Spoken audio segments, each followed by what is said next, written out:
Hey, howdy, hey everybody, Servo here. Welcome back to the channel. Today, we're going to take a look at some conversations trending over on Reddit, see what everybody is up to this week. We are getting very, very close to the next update. The Jasmine and Aladdin update could be out in just 2 to 3 weeks. I'm very hyped for it. We haven't had any news yet, but hopefully Gameloft will start dropping some teasers very soon.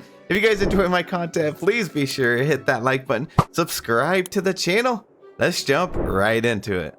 All right, so first order of business, I saw this post and I wanted to point it out because I do think that a lot of players don't know about this. And we also got a lot of players like just got this game for Christmas. So it's going to come in very handy. This tip is from Boo Bo Buttercup. They said, I just learned that I can sit under the Dreamlight tree. I saw Belle sitting here and I tried getting a picture, but apparently she decided to leave just before I could get it. So yeah, the Dreamlight trees, the one that have the dream fruit on them, they have a log, like a branch or a root running off of it that not only can the villagers sit on, but you can sit on it as well. I remember when I found this out a long time ago, it shocked me. I just could not believe it. And then I tried to get Belle to sit on there for my DreamSnap one week, but this is back when the villagers just wouldn't sit down. So it did not work out very well, but that is a great tip. If you guys are trying to get some sparkles in your shot and you want a villager to sit down,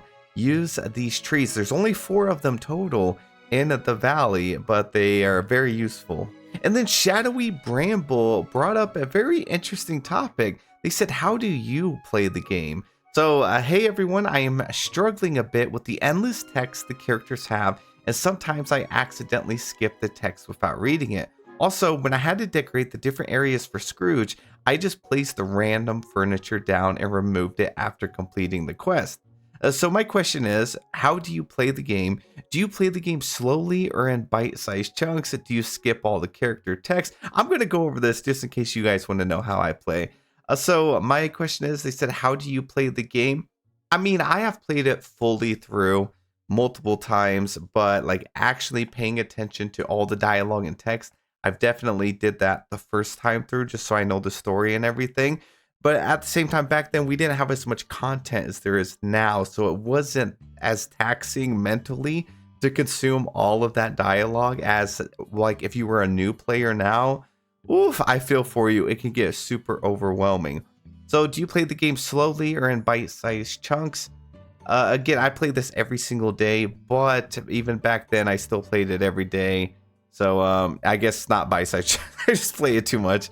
Do you skip all the characters' text? I usually do now on a second or a third playthrough for the most part, but any new content, no, I never skip the text, even if I'm playing by myself. Do you never go into Daisy's boutique? I only go in there if I have to, which is usually for a star path.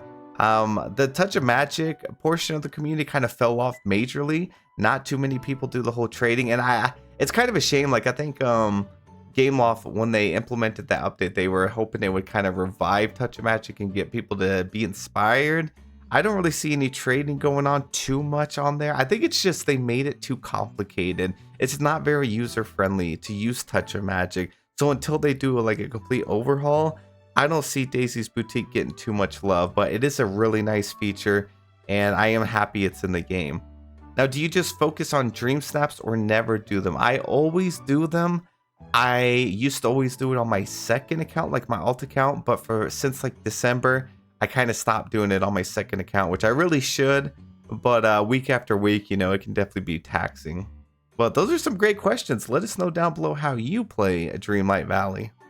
Oh wow, Independent Brick has a warning for us. They said, watch how close you get to the rock/boundaries when clearing the mushrooms or clay spots. Apparently the animation can push you into the wall. Had to fast travel to get away. Yeah, anytime you get stuck in this game, you could just fast travel. That's interesting though. I don't think I've ever had this happen to me one time.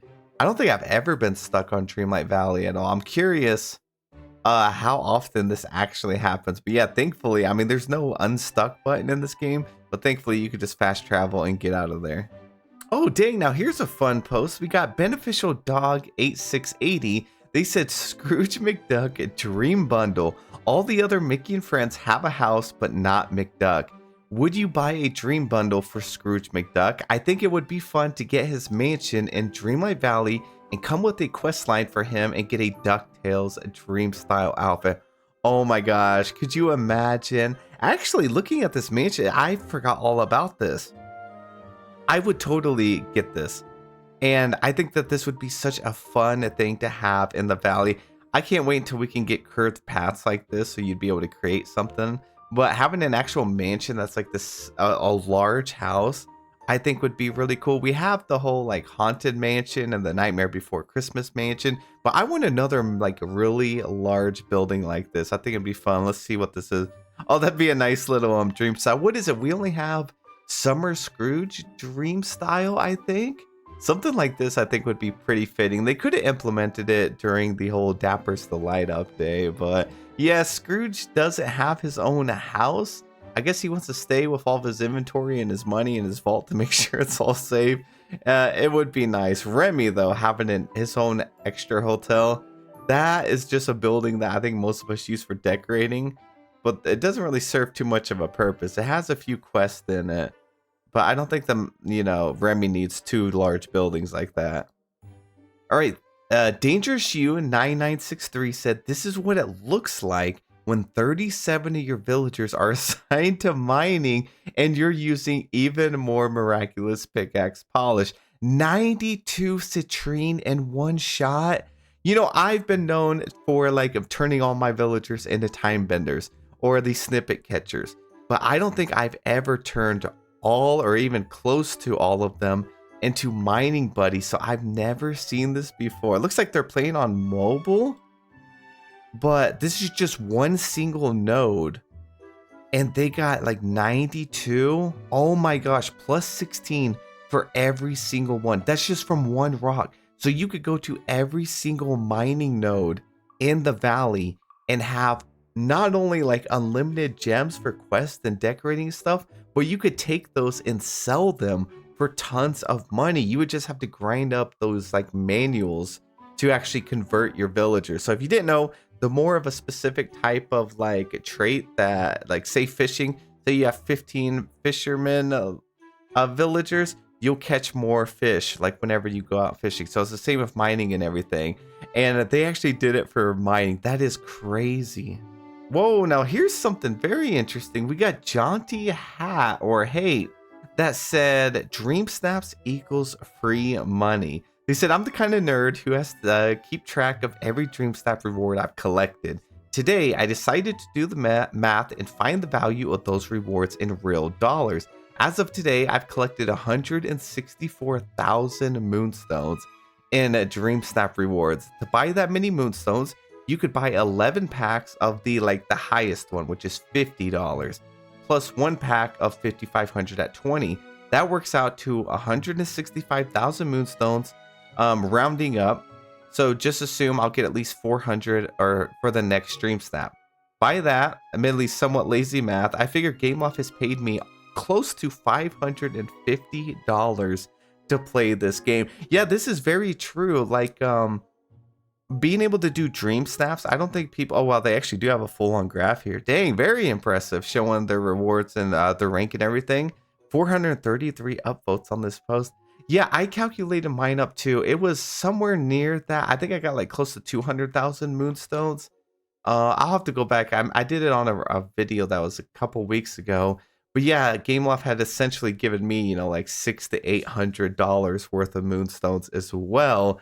And that can really chip away at the premium shop. So that's one thing that's great about this game. And I kind of worry, like not worry. I kind of wonder if Gameloft kind of put themselves, like back themselves into a corner with how much moonstones and stuff they actually do end up giving us. Because I don't know how many people are actually purchasing moonstones at this point. And maybe that's why they brought out that seasonal bundle back during the Jungle Getaway update in October, which had the outfit, so it would like kind of entice you to purchase something with some money. So yeah, I don't know, but they have been giving us lots of in-game premium currency just from doing your DreamSnaps. Now we got Trainer Cebus that said, now that I've had both expansions for a while, here's my thoughts. I really love seeing what people think. Like, which DLC they like better, and not like just staying on the hype of Storybook Vale, actually sitting down and thinking about it, and letting us know which update, which DLC they actually preferred. So they said, first, I want to point out both expansions add characters and new items that are really cool. Also, Storybook Vale Part 2 is not out yet. So they said, Eternity Isle, I actually really like the expansion. I find the new biomes are unique and fit the feeling of a variety of characters. The subdivisions of the biomes are also unique. Every time you go to one, there's something new to find.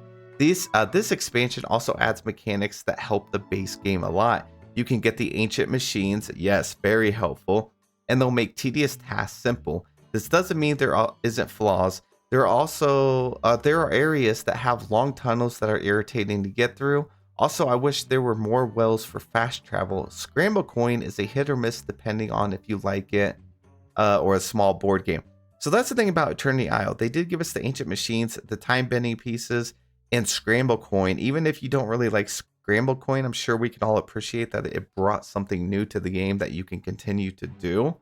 Now, Storybook Vale, I'm probably in the minority, but I find this a little lackluster. It's very thematic, which is great for the food items and fish. The puzzles in each area are fun, but they're one-offs. The Lore Keeper puzzles are good too. Also, the biomes look great and are very unique, but after you get to the first area of Mythopia and Ever After, you can get all the new ingredients and items. The only difference is snippets and critters. Also, the areas feel very big and empty and very similar. Yeah, I agree with that last part. So I'd say one of the very few things I didn't care for about Storybook Vale was once you unlock like the first area of this biome, the other areas are kind of like empty, like there was nothing great about them. There's not even really any great POIs. So like this area is kind of just empty like this, and then this area is kind of the same thing.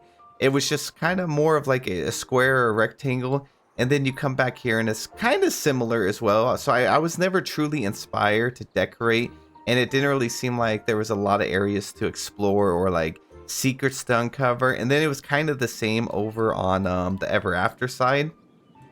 Once you unlock this first area, which was really cool, there was nothing really going on with this side except for the teacup area, and then over here with the castle, and then the Beanstalk Marshes is like just a giant rectangle here. So I would usually see questions asked. They'd be asking me like, Asura, which area should I unlock? Should I go with the Fiery Ruins or the Statue Shadow? And I would usually answer with, they're pretty much the exact same. There's not really anything too different between them. Same with these two over here. It was a very symmetrical map, which can be great depending on who you are.